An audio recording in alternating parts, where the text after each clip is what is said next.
हमला अनंत महादेवन द्वारा किया गया है।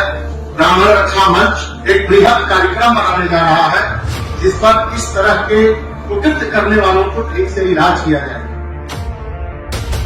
एक 2 मिनट के ट्रेलर के ऊपर अगर आपने ये तय कर लिया कि ये फिल्म ब्राह्मणों के खिलाफ है, तो आपने थोड़ी सी गलती की है। ब्राह्मण भारतवर्ष का मस्तक है। तो भारत का इतिहास कुछ भी नहीं है सिवाय ब्राह्मणवादी व्यवस्था और जो बुद्धिज्म है उसके बीच का इतिहास है, और कोई इतिहास नहीं है। तो ये सदियों से चली आ रही सामाजिक क्रांति है। फ्रेंच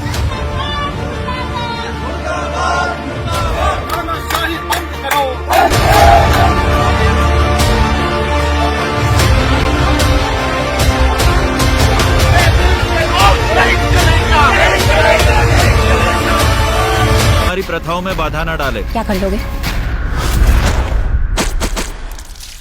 देखते हैं कौन पहले थकता है, वो या हम।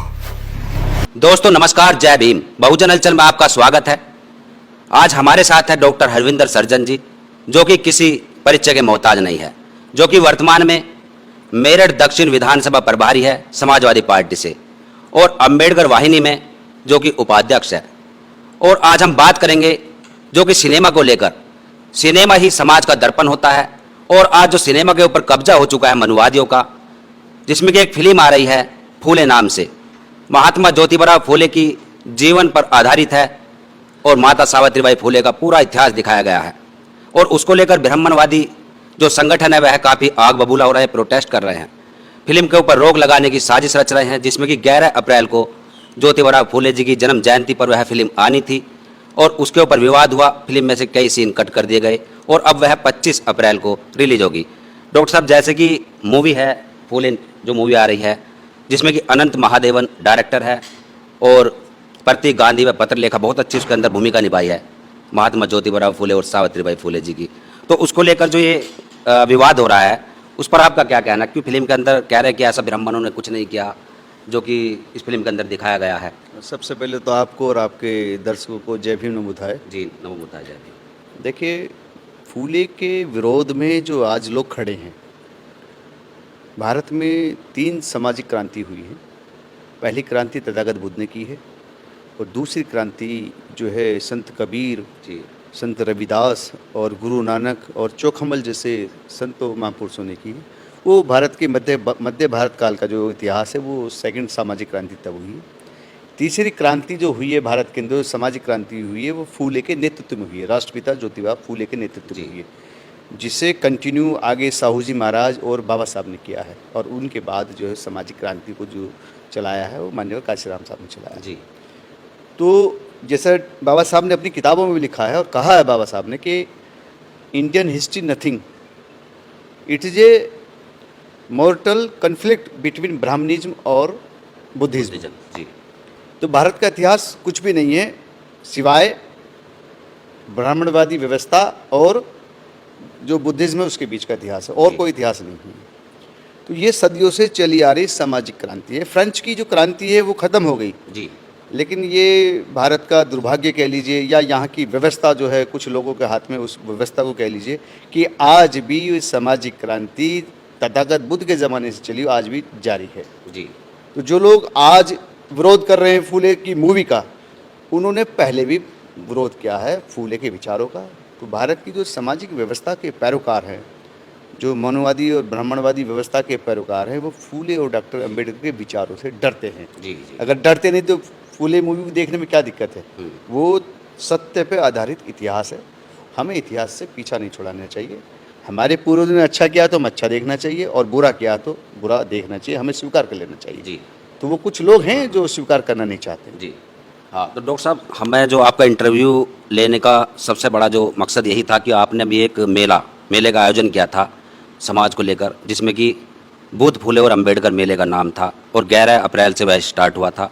काफ़ी उसकी चर्चा हुई, क्योंकि ऐसा समाज के अंदर फूले मूवी का विरोध हो रहा है, और आपने मेला का आयोजन किया, काफ़ी सराहना हुई आपकी समाज के अंदर। तो अब जो फूले मूवी के ऊपर हमारे कुछ ब्राह्मणों से बात हुई, वह कह रहे कि ये सब षड्यंत्र है, ब्राह्मणों ने कभी फूले का विरोध नहीं किया, ना ही गोबर फेंका माता सावित्रीबाई फूले के ऊपर, कि ये तो सब मतलब मुस्लिमों के ऊपर वह आरोप लगा रहे हैं कि मुस्लिमों का षड्यंत्र रहा है, जो कि हमारा हिंदू एकजुट ना हो सके। तो इसमें देखिए वो जो कह रहे हैं सदा से और सदियों से वो झूठ बोलता आए हैं, जी और झूठ पे आधारित सारी जो उनकी व्यवस्था है।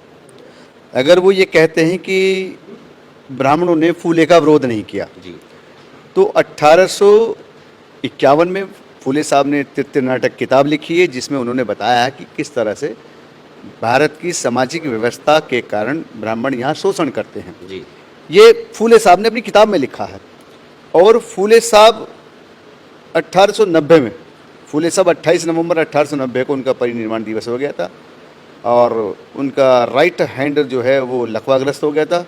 लेफ्ट हैंड से उन्होंने किताब लिखी, तो किताबों में उन्होंने साफ लिखा है जो आज हमारे लोग नहीं कह पाते हैं। फूले उस दौर में जब मनुवादी व्यवस्था अपने चरम पर थी, जातिवाद चरम पर था, जी और जो है दलित और पिछड़ों का अधिकार नहीं था, तब फूले 1890 में अपने परिनिर्वाण से पहले लिख रहे थे।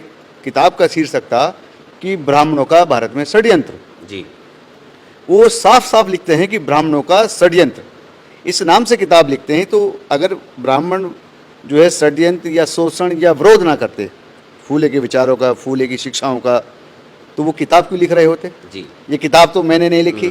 फूले अपने जीवन संघर्ष, फूले का जो मिशन है वो अपनी किताबों में लिख करके गए हैं। जी ऐसी ही उन्होंने किताब 1882 में लिखी है। 1882 उनकी किताब है किसान का कोड़ा।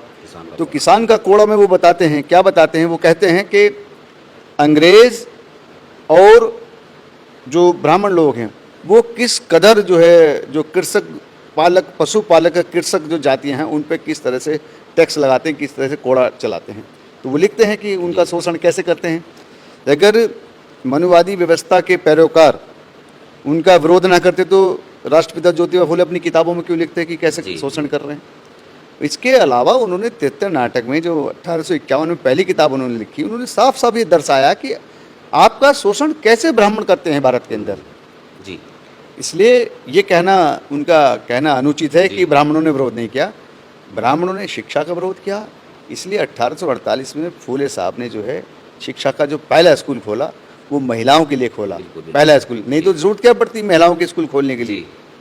ये है नहीं, विरोध तब भी करते थे, विरोध आज भी करते हैं उनके तो विचारों डॉक्टर साहब, उन लोगों को मतलब जो आपने पुस्तकों के नाम बताए वो पुस्तक पढ़नी चाहिए, तब उनकी समझ में आएगा। वरना वह सोचते हैं कि ये मतलब आपस में फूट डालने वाली बात चल रही है। जैसे कि आपने बताया किसान का कोड़ा, और उसके अलावा ब्राह्मणों का षड्यंत्र, गुलामगिरी उनकी बहुत, गुलामगिरी तो अक्सर पढ़ते हैं हम लोग। 1873 में गुलामगिरी उन्होंने लिखी है। तो गुलामगिरी में उन्होंने बताया है कि जो है, जो आज के पिछड़ा वर्ग है जी। और उस समय क्या छूत है, वो उस समय के जो वो हैं शूद्र हैं, शूद्र है। तो उनका शोषण ब्राह्मणवादी व्यवस्था कैसे करती थी, गुलामगिरी में साफ लिखा उन्होंने 1873 में। और इसलिए उन्होंने परिकल्पना की सत्य शोधक समाज, मतलब समानता पर आधारित एक समाज होना चाहिए। तो उन्होंने सत्य शोधक समाज की स्थापना 1873 में की है। तो डॉक्टर साहब, जैसे आपने बताया कि किसान का कोड़ा, ये पुस्तक मिल जाती है मार्केट में? हाँ, मार्केट में किसान का कोड़ा उपलब्ध है, गुलामगिरी उपलब्ध है, गुलामगिरी तृतीय नाटक तो है। उपलब्ध है, ब्राह्मणों का षड्यंत्र उपलब्ध है। इवन ब्राह्मणों ने, जब उन्होंने किताब लिखी कि ब्राह्मणों का षड्यंत्र, तो ब्राह्मणों ने काफ़ी उनका इसका विरोध किया, इस बात का कि भाई ये जो है फूले का विरोध किया, उनकी किताब का विरोध किया। लेकिन उन्होंने मार्केट से अपनी किताब वापस नहीं ली। उन्होंने कहा मैं सत्य पर आधारित किताब लिख रहा हूँ और आपको सत्य को स्वीकार करना चाहिए। तो आज के लोगों को भी फूले के विचारों को, उनके सत्य लिखी हुई बातों को स्वीकार करना चाहिए। हमने तो नहीं लिखी, फूले साहब खुद लिख करके गए, अपने समय में लिख करके उन किताबों को, और ऐसे नहीं लिखे। इंग्लिश में भी लिख करके गए वो। ये भी नहीं कह सकते कि किसी ने बीच में ऐसे लिख दिया। इंग्लिश में उनकी किताबें, मराठी में उनकी किताबें। इवन आप देखें उद्धव ठाकरे के जो दादाजी थे, प्रबोधन ठाकरे, जो बाला साहब ठाकरे के पिताजी प्रबोधन ठाकरे, वो खुद सत्य शोधक समाज के सदस्य थे। उन्होंने खुद इस बात को लिखा है कि किस तरह से ब्राह्मण लोग जो है, क्योंकि वो कायस्थ थे, तो कायस्थों का भी शोषण हुआ, वो पिछड़े वर्ग में। तो उन्होंने सब लिखा कि मनुवादी व्यवस्था, प्रबोधन ठाकरे साहब ने लिखा, अपनी किताबों में लिखा कि किस तरह से जो है ब्राह्मण वर्ग, जो मनुवादी वर्ग है, वो किस तरह से जो है दलित, पिछड़े, मतलब अति शूद्र और शूद्रों का किस तरह शोषण होता है। जी। वैसे डॉक्टर साहब, जैसे इस फिल्म के डायरेक्टर है अनंत महादेवन, ब्राह्मण है वह भी, यानी इस बात से स्पष्ट होता है कि हर जाति में, हर धर्म में, हर प्रकार के लोग होते हैं। जैसे डॉक्टर बाबा साहब अम्बेडकर जी के साथ भी थे कुछ ब्राह्मण, यानी डायरेक्टर ब्राह्मण होते हुए फिर भी उसका ब्राह्मण विरोध कर रहे हैं। यदि डायरेक्टर ने ना पढ़ा होता फूले को, तो वह उस फिल्म को क्यों बना देते? यानी कि भारत के इतिहास में अगर आप जाएंगे और पढ़ेंगे, ऐसा नहीं, प्रगतिशील ब्राह्मण भी हुए जिन्होंने सामाजिक व्यवस्था में फैली कुरीतियों का विरोध किया है। जैसे आप पश्चिम बंगाल में जाते तो ईश्वरचंद्र विद्यासागर है जी, तो ईश्वरचंद विद्यासागर वो जाति से ब्राह्मण हैं, लेकिन उन्होंने उस ज़माने में 1856 में उन्होंने एक मुहिम चलाई थी क्योंकि जब विधवाओं का जो है वो श्रृंगार नहीं कर सकती थी, शादी नहीं कर सकती, तो उनके अधिकार जो है सामाजिक व्यवस्था, भारतीय सामाजिक व्यवस्था के कारण जो उनके अधिकार छीन लिए गए थे। तो वही ईश्वरचंद विद्यासागर है, वो अगर देखा जाए तो जाति से ब्राह्मण है, लेकिन उन्होंने कहा नहीं, इनके अधिकार देने चाहिए, जो विधवाओं की शादी होनी चाहिए। तो ऐसे ब्राह्मण भी हैं। राजा राम मोहन राय भी रहे। हाँ, वो सती प्रथा का उन्होंने वो किया है। और आप अकबर देखें तो एक IAS रहे हैं, अभी ये हाल फिलहाल की 90 के दशक की बात बताता हूँ, IAS PS कृष्णन रहे हैं। PS कृष्णन वो हैं कि अगर वो VP सिंह सरकार में अगर वो जो है मंडल कमीशन की रिपोर्ट को उनके टेबल पर समय पर नहीं रख पाते तो मंडल कमीशन लागू नहीं हो पाता। वो भी जाति से ब्राह्मण है। तो प्रगतिशील ब्राह्मण भी हुए हैं, ऐसी बात नहीं है कि सारे ब्राह्मण एक से हैं। प्रगतिशील ब्राह्मण भी हुए जो समाज की कुरीतियों में, समाज में सुधार करना चाहते थे। तो इस फिल्म को लेकर दर्शकों को क्या सुझाव देना चाहेंगे आप, जैसे कि 25 अप्रैल को रिलीज हो रही है? तो देखिए, मैं सुझाव ये देना चाहता हूँ कि हमें भारतीय इतिहास से भागना नहीं चाहिए। उसमें कुछ खट्टे चीज़ें भी हैं, कुछ मीठे चीज़ें भी हैं, कुछ कड़वे चीज़ें भी हैं। हमारे पूर्वजों ने या जिसने भी जो कार्य किया, हमें उसे स्वीकार करके आगे बढ़ जाना चाहिए। खाली हम किसी की कब्र खोदें तो कब्र खोदने पे ही काम करते रहें, नहीं। अगर इतिहास में जो लिखा गया, जो इतिहास में सत्य है, सत्य पर आधारित हमें बात करनी चाहिए, तर्क आधारित बात करनी चाहिए। फूले ने विज्ञान की दृष्टि को, टेम्परामेंट उनका साइंटिफिक टेम्परामेंट था, उस टेम्परामेंट को उन्होंने अपनाया है और उसको फैलाया भी है।